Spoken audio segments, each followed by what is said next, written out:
What's up, guys? Mutt Valls here, and as you guys see, this is going to be my NFL 2020 mock draft. This is how I think the draft's going to go through. This is what I think is going to happen. So, if you guys are ready, though, for this, and also I will be live streaming, though, throughout the draft, starting at 7:30 p.m. Eastern Standard Time on Thursday, which is draft night for the first round. Let me know by leaving a like, subscribe if you're new, and turn on the bell so you guys know whenever I post a new video. Now, here's the thing, though, with this draft. Any trades that happen through it is what I think is going to happen. These are the players that I think are going to go wherever I think they fit. The only thing is that I do have like pros and cons I took from NFLDraftTracker.com. Pretty much that helped me make these picks a little bit better. And for example, though, like this, with the Miami Dolphins, though, with the number one pick, I see them taking Joe Burrow, quarterback from LSU. The NCAA champion is going to the sunny sides of Miami. He's got excellent timing on passes, elite precision when it comes to making his passes. The only thing with him, though, is he can't handle, or he has issues handling disguise blitz packages. Guys, this kid's going to be a monster. It doesn't matter. Even though he's in Miami, yes, the Dolphins are still rebuilding, need to rebuild the offensive line a little bit more. But Joe Burrow, he will definitely come in there with the winning mentality, and I think he might be the franchise quarterback for Miami. Now, with the number 2 pick, though, in Washington, I think they're going to get defensive end Chase Young from Ohio State. This kid is a generational talent. He's explosive. He's got quick hands when it comes coming off the edge. Ron Rivera, he loves fast defensive ends, especially who's compared to. Ron Rivera had Julius Peppers. That's what this kid's compared to. And also, they're saying that this guy's going to have pretty much a Hall of Fame career. And he's not even in the league yet. The only thing with him, though, that he gives up a little bit of ground when it comes to setting the edge. Guys, that's a learning curve. All he has to do is learn that, and he'll be a beast. Trust me. Now, the third pick, the Chargers moving up, and they'll be selecting Isaiah Simmons, linebacker from Clemson. This guy's a switch army knife when it comes to playing linebacker and safety. He calls himself pretty much a defensive player. Do I think they're going to go quarterback right now? No, I don't. Why? They said they got Tyrod Taylor, and they are completely comfortable with him. So I'm like, you know what? Fine. You don't need to do that.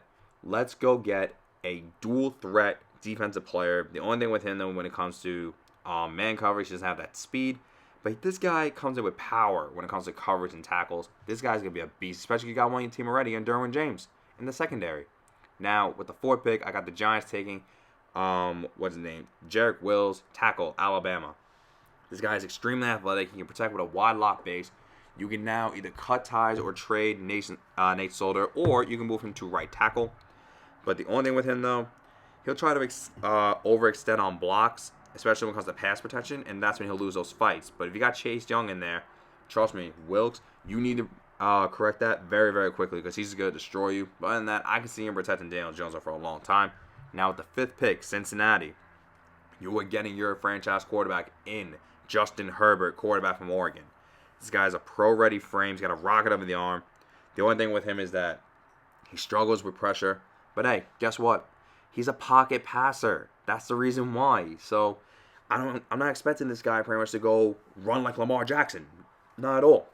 He's a pure pocket passer. He does run a little bit, but if you go watch most of his tape, you see him more in the pocket making plays than in the run game. So this kid's going to be a beast with A.J. Green, John Ross. Now with the 6th pick, the Lions select Jeff Okudah, cornerback from Ohio State. Guys, this guy will be replacing Darius Slay. Not Desmond Trufant. Darius Slay will be replacing him. He has pretty much excellent hands and speed when it comes to either bigger receivers or the deep threat guys. He keeps his eyes on the receiver, which is a good thing because that's when you know, as if you play corner, when the quarterback releases the ball. Because once you see his eyes move looking up, you know he's doing that. So this kid's going to be a beast down there, though, in Detroit. He's going to be locking up, though, a lot of receivers with Desmond Trufant. Now with the 7th pick, I got the Carolina Panthers taking Derek Brown, D-tackle from Auburn. He's very quick. He has power when it comes to engaging blocks. He has the size and strength. This guy, pretty much, he's a tighter Aaron Donald. What I mean by that is because the only thing with him, though, is his hip tightness, limits his rushing agility. Yo, just loosen up a little bit. This guy's going to be an Aaron Donald, pretty much, in the interior rushing lanes. Because if you watch Auburn, he got a lot of pressure, pretty much, when it comes to being a defensive tackle, when it comes to the pass rush from that position. Now, with the 8th pick in the draft, the Arizona Cardinals select Mekhi Becton, tackle, Louisville. Yes, this is the guy that has flagged drug tests right now. But do I think his draft stock's going to fall? No, not at all. He's not going to fall. This guy is pretty much, I think, the number 2 best tackle right now in the draft. He has a massive human being, has excellent frame, and if that's really the only knock you got on this guy, please. He's going to be protecting Kyler Murray all day, all night from Nick Bosa, from Aaron Donald. This kid's going to be a beast. With the 9th pick now in the draft with the Jags, this might be a little shocking now what's going on. I have them taking Javon Kinlaw, D-tackle, South Carolina. No, I don't have them taking a receiver, even though they released Marquise Lee. Why, quick? This receiving class is kind of deep, so they can definitely go get a receiver in the 2nd or 3rd round. But this guy has violent hands, explosive first step, and especially this. You just trade away Calais Campbell. Get pretty much a younger, skinnier version of him. Because this guy just wreaks havoc in the defensive line, and he's going to wreak havoc going after Deshaun Watson, Jacoby Brissett, or Phillip Rivers, whoever it is, and after Ryan Tannehill. With the 10th pick, I have the Browns taking Tristan Wirfs, tackle from Iowa. This will be the 3rd tackle taken out, and they finally replaced Joe Thomas with now Jack Coughlin now at the right tackle position. He's quick out of his stance, above average techniques. The only thing with him when it comes to contact, it's average when it comes to being explosive. All he has to do is get a little more oomph when it comes to blocking defensive ends and pass rushers. And this guy be throwing people all around, giving Baker Mayfield all day to throw that football. Now with the 11th pick in the draft, I have the New York Jets finally getting number 1 receiver in C.D. Lamb, wide receiver from Alabama. Oh, not Alabama, I would say Oklahoma. This guy is going to be a freak. He has excellent talents, great hands and arm extension. The only thing with him when it comes to the press, he needs to pretty much get a faster release because sometimes he get a little bit locked up. But, this guy catches everything. And I mean everything. So just get him the ball and he'll go make a play. If he just works on that, though, like I said, though, pretty much just getting off the press a little bit faster, this kid's going to be a beast. Now with the 12th pick in the draft, I had the Las Vegas Raiders selecting Jerry Jeudy, wide receiver, Alabama. Excellent route runner. Some people say they remind us of Antonio Holmes, though, with his great catching and arm extension. No. To me, he reminds me of Julio a little bit. Just a little bit. But the only thing with him, he needs to maintain his speed, though, when he's locating the ball. Because whenever you're looking up for the ball, sometimes he'll slow down. You can't do that. If he can just maintain that speed, this guy's going to be a monster number 1 for Oakland. And wait till later, Raiders. Raider fans, trust me, wait till later. You're going to love the next pick. But with the 13th pick, I have the San Francisco 49ers taking cornerback C.J. Henderson from Florida.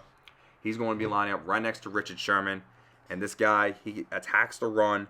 He's an excellent coverage guy. The only thing with him is that he's working on his tackling a little bit more and the lack of toughness. Kyle Shanahan, Richard Sherman, please. They're going to toughen this kid up by the time minicamp starts. Take my word. Because this kid, he's an excellent corner. I know you guys can use another receiver to replace Emmanuel Sanders, but like I said before with Jacksonville, this is a deep draft. Just go get one in the next round. Now, with the next pick, I have the Bucs taking Andrew Thomas, left tackle from Alabama. Guys, he's going to be protecting Tom Brady. And now Tom Brady's got himself a old weapon in Rob Gronkowski coming to Tampa. But pretty much we're getting on that in a second. Andrew Thomas, he maintains balance. He can play left or right tackle. So this kid can pretty much be anywhere. You can put him anywhere on there. The only thing with him, same thing with Becton, don't try to chase the block. Let the block come to you. And you'll be a force to be reckoned with, though, at that tackle position. Now, at the 15th pick, I have the Denver Broncos taking Justin Jefferson, wide receiver from LSU. This guy was Joe Burrow's right-hand man. He caught everything. He knows how to get away from players. He pretty much has made LSU pretty much getting points. Like, especially if you watch them play against Georgia in the quarterfinals. This guy had like 3 or 4 touchdowns in the first half. Kid's a beast. The only thing with him, he can't separate from tight man coverage. So if you can just work on getting separation in man coverage, this kid's going to play like a beast. Now with the 16th pick, though, in the draft, I have the Atlanta Falcons taking Kevlon Kanasa, edge, LSU. I know I probably said his last name wrong, and if I did, I do apologize on that. But this kid is a smart player, though, on and off the field, so you don't have to worry about him pretty much being stupid, pretty much off the field, pretty much being like, hey, I got in a little trouble at a nightclub. You don't got to worry about that. This guy has speed, especially when it comes to speed and to power, when it comes to attacking offensive linemen. The only thing, the man's injury prone, but you know what? If you can just take care of his body well, and I know he'll definitely be doing that in the NFL, he's going to be an excellent pass rusher. Now, like I said before, Raider fans, I have you guys trading up to get Henry Ruggs, wide receiver, Alabama. So, pretty much, you got Alabama's number 1 and 2 wide receiver, and here's the reason why. He is a very fast guy. He can take the safety over the top, and he has smooth transition when it comes to routes. The only thing with him, he needs to learn to protect that ball a little bit better.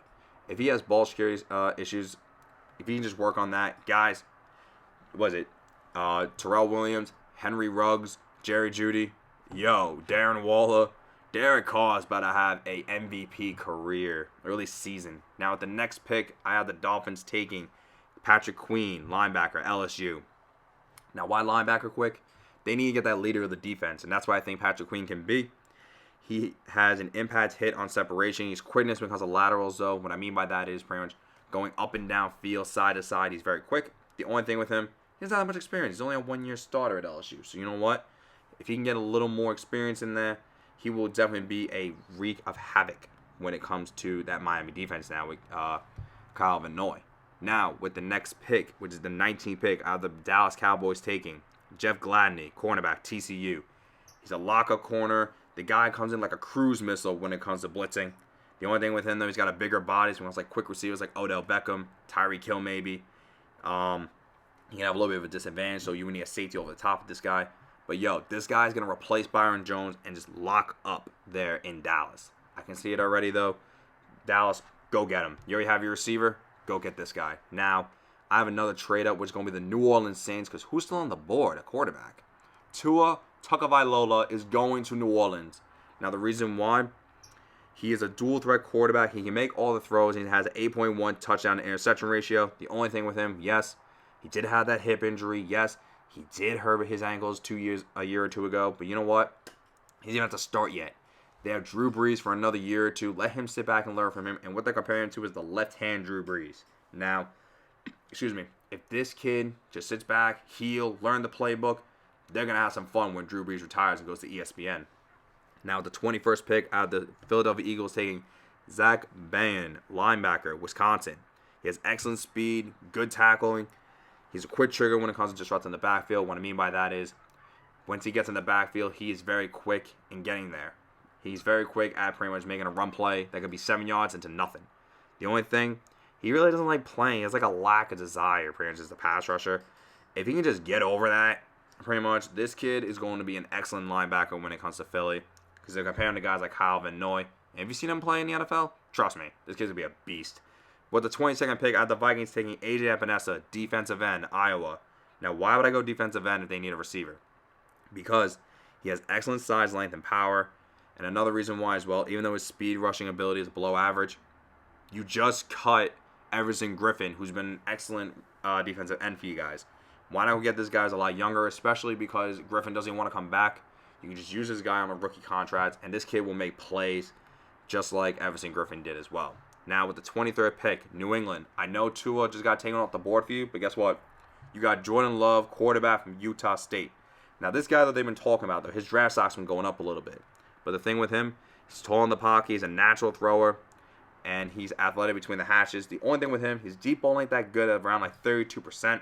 But here's the thing. Give this guy Bill Belichick. Give him Josh McDaniels. Give him a year or two. Let him work in that system, especially with building weapons around this kid. He's going to be a beast, though, for the Patriots. I can honestly see it, especially with an elite defense that they have already. With the 24th pick, the Jacksonville Jaguars will be getting DeAndre Swift, running back from Georgia. Now, why the heck would I go running back here? Now, the only thing with this guy really is just fumbling issues is his problem. But other than that, he can maintain balance through contact, and he has excellent field vision when it comes to tight quarters in the run game. Now, the reason why I have him going here, Leonard Fournette might be traded. The Jacksonville Jaguars might be trading Leonard Fournette. So if they're going to do that, why not go get a running back that's younger? You can play him on a rookie contract, and pretty much you can probably play better because they didn't seem to have much explosiveness when it comes to Fournette. This kid would get a lot of it. Now, with the 25th pick, I have the Vikings taking Josh Jones, tackle from Houston. This is the 5th tackle I've taken out of this draft, and the reason why, he's quick out of his stance. He has a long frame. The only thing with him, though, is a little bit slow with his hands. If he can just speed up the hand motion when it comes to blocking, this kid's going to be very good, especially, though, with protecting the Vikings' golden goose right now in Kirk Cousins. They got him for 3 more years. He signed I believe it was a 2-year extension, but they got him for at least 3 more years. So protect the kid, because especially this, it's costing you a lot of money. I can tell you that much. With the next pick, 26, I got the Cincinnati Bengals taking Michael Pittman, wide receiver from USC. He's quick getting in and out of his breaks when it comes to running routes. He's an excellent run blocker. But the only thing on him that if you press him, it delays his routes. If he can just like the way I can see though, if he beats up a little bit though and keeps his balance when he gets pressed, this guy's gonna be an excellent receiver in this league. They've been talking about him a lot as well as like a late first rounder, a second rounder type guy. And if you put him pretty much with now Justin Herbert, AJ Green, John Ross, Tyler Eifert, Joe Mixon, this kid will make some plays. Now with the next pick, 27, I have the Seattle Seahawks taking Ross Blacklock, defensive tackle at TCU. He's pretty much a relentless pass rusher. He has fast hands and sudden arm movement. He has quick hands when it comes to the interior rushing. The only thing with him, though, is that he tore his Achilles back in 2018. And now in 2019, though, obviously it takes a full year to heal. So in 2020 now, with pretty much a little bit harder to get medicals, I can definitely see him, though, going to Seattle. Seattle likes taking chance when it comes to some players, and he'll be a beast there in that Seattle defense. With the 28th pick, at the Baltimore Ravens taking Kenneth Murray, linebacker for Oklahoma. Guys, you got to replace C.J. Mosley eventually, right? This guy can spy, blitz, or rush off the edge. He's pretty much a safety and linebacker. So this kid, he's being compared to guys like Juwan Alexander. If you saw him play in Tampa and San Francisco, this kid's going to be amazing. The only thing with him, he needs to improve his strength and hand usage when it comes to like throwing receivers like off their blocks, just getting off blocks, pretty much stuff like that. And this kid will be a monster. With the 29th pick in the draft, I have the Tennessee Titans selecting Trevon Diggs, cornerback, Alabama. This guy will be replacing, what's his name, Logan Ryan. I know I have him going a little bit higher than another corner, but I can't think of his name from Clemson. But he pretty much has elite height, weight, and length as a cornerback. And he can help out in the special teams as well, so there's a dual threat there when it comes to kick or punt returns. The only thing, if he doesn't overcommit pretty much to a play, then he'll be fine, because whenever he would do that, it would work against him. But other than that, definitely excellent corner, though, for the Titans to take there. With the 30th pick at the Green Bay Packers taking Cole Kmet, tight end from Notre Dame. Guys, can we get Aaron Rodgers a big tight end, please? I think this kid can do it. He can go for the ball. He can throw defenders off of him like Gronk, like Kittle, players like that. But the only thing, he's going to work on that ball security, and he pretty much has questionable hand strength. I don't think really that's going to bother him that much, though, because if he can go up and get the ball, he's definitely got some hands. The only thing, don't fumble. That's it. Same thing I say with the running backs. Once you catch that ball, keep it high and tight, and you will be fine with that. With the 31st pick, I had the 49ers taking Antone Winfield Jr., safety from Minnesota. Now, honestly, I also think that they can trade out of this pick, but if not, this guy's got natural ball tracking skills. He's always under control when it comes to being on the field, especially in coverage. They need another safety in there, though, to help out, though. When it comes to that secondary, they can play 3-safety set. The only thing with him, he lacks strength as a tackler. He's not really a tackle guy. He's more of a coverage guy. But with the way San Francisco plays defense, I think he'll fit in that scheme very well. And then finally, with the 32nd pick in the draft, I have the Kansas City Chiefs taking Jonathan Taylor, running back from Wisconsin. He gets balanced through contact, when he gets beat around. I know they have Demain Williams, but come on. Let's give them another running back that can play very, very well. But for Demain Williams, who knows, that's only a one-year thing with him. This guy also has had 200-plus yards in the, He had 200-plus yards 12 times throughout his career, especially last season. The only thing with him, he's not really a guy that will move the pile. But I think if he beefs up a little bit, he can be that guy. So that is all 32 picks I have in this draft. Guys, it took me a while to get this done and pretty much to get all the players who I thought were going to be going wherever. So I really hope you guys did enjoy this. And let me know if you guys agree with me. If I said any names wrong throughout this draft, I do apologize for that.